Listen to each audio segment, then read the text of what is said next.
Hello everyone, welcome back on my YouTube channel. Business communication में आज हम discuss करेंगे 10 गोल्डन रूल्स ऑफ कम्युनिकेशन। जब भी हम कम्युनिकेशन की बात करें तो communication must be based on certain principle, certain rules. तो कौन कौन से ये रूल्स होते हैं ये हम डिस्कशन करेंगे आज के लेक्चर पे। लास्ट लेक्चर में जो टॉपिक डिस्कस किया था आई होप आपको समझ में आ गया होगा, आपने वो टॉपिक अटेंड भी किया होगा। तो जिस भी स्टूडेंट ने वो टॉपिक अटेंड नहीं किया है वो दोबारा से उसको एक बार अटेंड कर लीजिए, क्योंकि एग्ज़ाम के पॉइंट ऑफ व्यू से वो टॉपिक इम्पॉर्टेंट है। ठीक है, तो आइए लेट्स कवर कौन कौन से ऐसे गोल्डन रूल्स हैं जो आपके कम्युनिकेशन को और ज़्यादा इफ़ेक्टिव बना देते हैं और आपका कम्युनिकेशन ऑब्जेक्टिव फुल हो जाता है। ठीक है, तो जब भी हम बात करते हैं कम्युनिकेशन की, सबसे पहले चीज़ यही होती है कि भाई स्पीकिंग और लिसनिंग प्रॉपर होनी चाहिए। कम्युनिकेशन में स्पीकिंग और लिसनिंग दोनों ही फैक्टर इंपॉर्टेंट रोल प्ले करते हैं। ठीक है, एक तरफ क्या है, स्पीकर है जो क्या कर रहा है, स्पीकिंग कर रहा है, और सेकंड वन क्या है, लिसनिंग।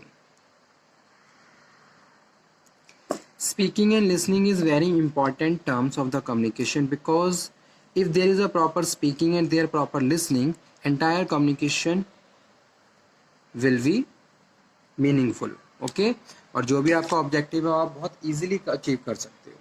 जब भी सेंडर कोई मैसेज सेंड कर रहा है तो receiver first listen carefully what message is sent by the sender, okay, and also decode that message according to the interest of the sender also. अगर मुझे कोई इन्फॉर्मेशन, मेरे पास कोई इन्फॉर्मेशन आ रही है, कोई इन्फॉर्मेशन मैं रिसीव कर रहा हूँ, तो उस इन्फॉर्मेशन को मैं बहुत केयरफुली लिसनिंग करूँगा और उसको फिर डिकोड करूँगा according to the interest of the sender. Sender ने किस इंटरेस्ट और किस इंटेंशन के साथ वो मैसेज मुझे सेंड किया है, सेम उसी इंटेंशन में समझने के लिए मुझे उसको प्रॉपरली सुनना होगा। ठीक है, और उसको समझना होगा। So there must be proper listening and understanding what kind of intention and what is the message and which क्या मैसेज सेंडर ने सेंड किया है। ठीक है, सो कम्युनिकेशन बेस्ड होता है सर्टेन प्रिंसिपल्स पे। अगर मैं बिजनेस कम्युनिकेशन की बात करूं तो बहुत सारे ऐसे इंपॉर्टेंट प्रिंसिपल्स होते हैं, रूल्स एंड रेगुलेशंस होते हैं जो फॉलो किए जाते हैं in the entire communication process, so you can achieve your communication objective more and more effectively and efficiently. Okay, so effective communication must B established with the help of certain principles and golden rules. तो कौन कौन से rules हैं?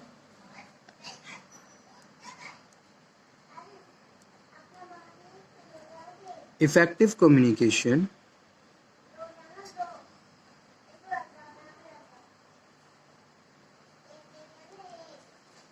must be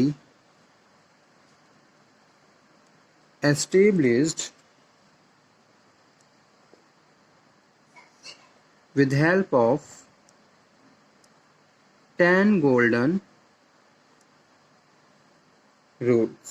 ठीक है, so first one क्या है? First one rule है objective for communicating. Objective for communicating.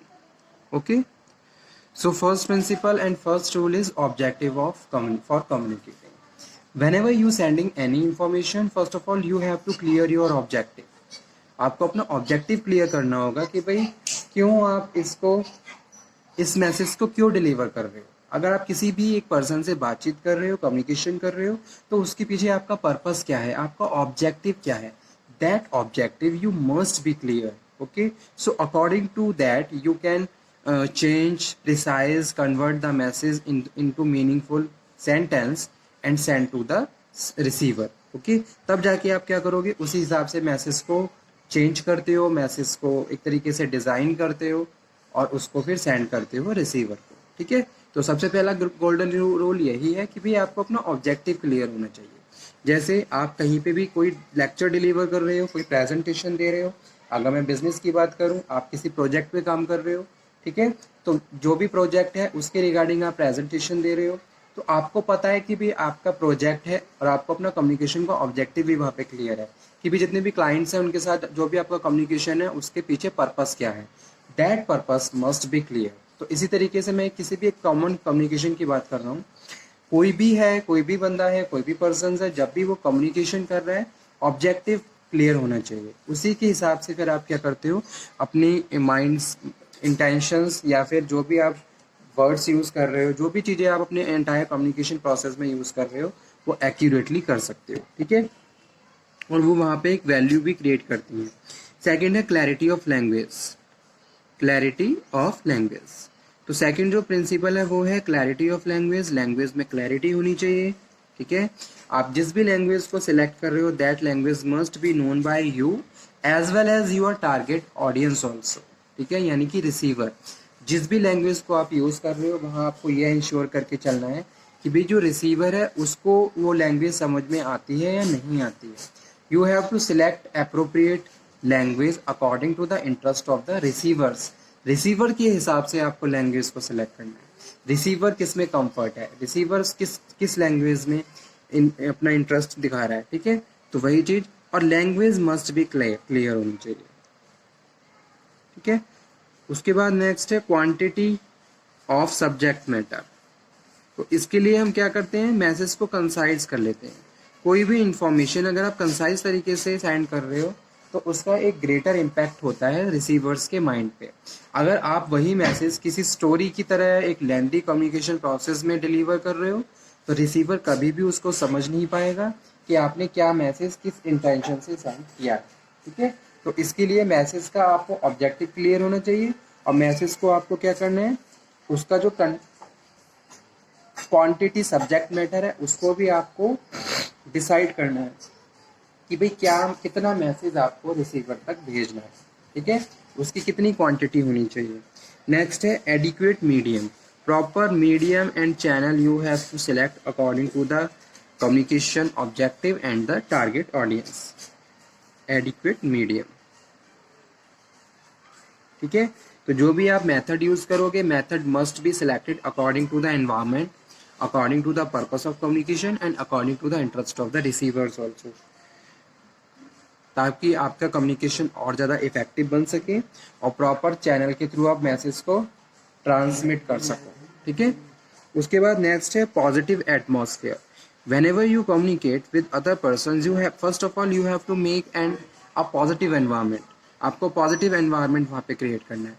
जितनी ज़्यादा पॉजिटिविटी रहेगी उतने ही ज़्यादा मैसेज आप अपने जितने भी रिसीवर्स हैं उनको अंडरस्टैंड करवा सकते हो, ठीक है। So positive atmosphere must be create by the Sanders. इसके लिए बहुत सारी ऐसी चीज़ें होती हैं जैसे कि आपने प्रॉपर फैसिलिटीज़ वहाँ पे अरेंज की हुई हैं, ठीक है। आपका पोलाइट कम्युनिकेशन है। उसके बाद नेक्स्ट है listening position. Listening position must be appropriate according to the principles of listening, okay. जितना ज़्यादा लिसनिंग पोजीशन में रहेंगे, जैसे कि रिसीवर्स हैं, receivers showing the interest to the speakers, तो इन स्पीकर्स क्या होता है इस तरीके से और ज़्यादा मोटिवेट होता है, वो और ज़्यादा इफेक्टिवली कम्युनिकेट करेगा। और जितनी ज़्यादा आपकी लिसनिंग पोजीशन प्रॉपर रहेगी उतना ही ज़्यादा प्रॉपर कम्युनिकेशन एनवायरनमेंट वहाँ पे क्रिएट होगा, ठीक है। तो ये भी इंपॉर्टेंट है। उसके बाद नेक्स्ट है avoid unintentional communication. Unintentional communication को अवॉइड करिए, ओके। नेक्स्ट है act as per the communication. जो भी कम्युनिकेशन आप डिलीवर कर रहे हो उसके हिसाब से आपके बॉडी मूवमेंट्स भी होने चाहिए। इससे आपका कम्युनिकेशन और ज़्यादा इफेक्टिव बन जाता है और रिसीवर्स का की अटेंशन और इंटरेस्ट और ज़्यादा डेवलप हो जाता है, ठीक है। टू वे कम्युनिकेशन होना चाहिए। ऐसा नहीं है कि एक ही बंदा कम्युनिकेशन करे जा रहा है बाकी सब बस बैठे हुए हैं। There will be a proper two way communication. Two way communication से क्या है, कंटेंट और ज़्यादा डेवलप हो जाता है, ठीक है, एरिया बढ़ जाता है कम्युनिकेशन का। और उसके बाद लास्ट है मैच्योर। मैच्योर कम्युनिकेशन स्किल्स होने चाहिए आपके। जो भी मैसेज आप जो भी इंफॉर्मेशन या कुछ भी अपने वर्ड्स अपने माउथ से जो भी वर्ड्स आप कम्युनिकेट कर रहे हो वो वर्ड्स उनका मीनिंग उनकी इंटेंशंस अप्रोप्रिएट होनी चाहिए, ठीक है, मैच्योरिटी के साथ। ऐसा नहीं है कुछ भी आपने कम्युनिकेट कर दिया, इट डजंट मैटर कि उसका क्या इफेक्ट पड़ेगा रिसीवर्स पे। तो इन सब चीज़ों का ध्यान देना चाहिए। Mature communication with skills, proper skills, आपके कम्युनिकेशन स्किल्स शार्प होनी चाहिए। As well as you have to know also कि भाई अगर आप कुछ भी इंफॉर्मेशन डिलीवर कर रहे हो तो उसका क्या इम्पैक्ट पड़ रहा है आपकी पर्सनैलिटी पे, आपके एटीट्यूड पे, अदर पर्सनस के एटीट्यूड पे, ठीक है। So these are the golden rules related to the meanings and communication, okay.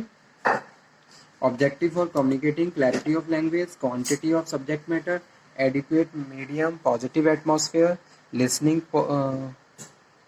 positive, avoid unintentional communication, act as per communication, two-way communication, mature communication with skills. So, okay students, thank you very much. Today's topic has completed. Okay, next lecture में हम फिर से बात करेंगे एक नए topic पे.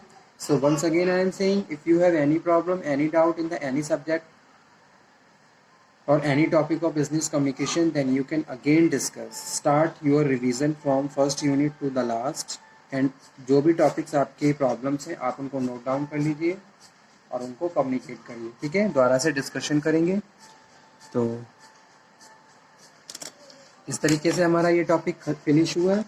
Next lecture में हम फिर से बात करेंगे एक नए टॉपिक पे जो कि होगा barriers to communication. Barriers to communication is also very important question from the exam point of view, so please note down this type of question and make a proper list so you can use that list during your examination time, okay. तो तब तक आप ये पढ़िए, इस topic को attend करिए। Next lecture में फिर से हम बात करेंगे एक नए टॉपिक पे, barriers or 7 C's of communication, okay। so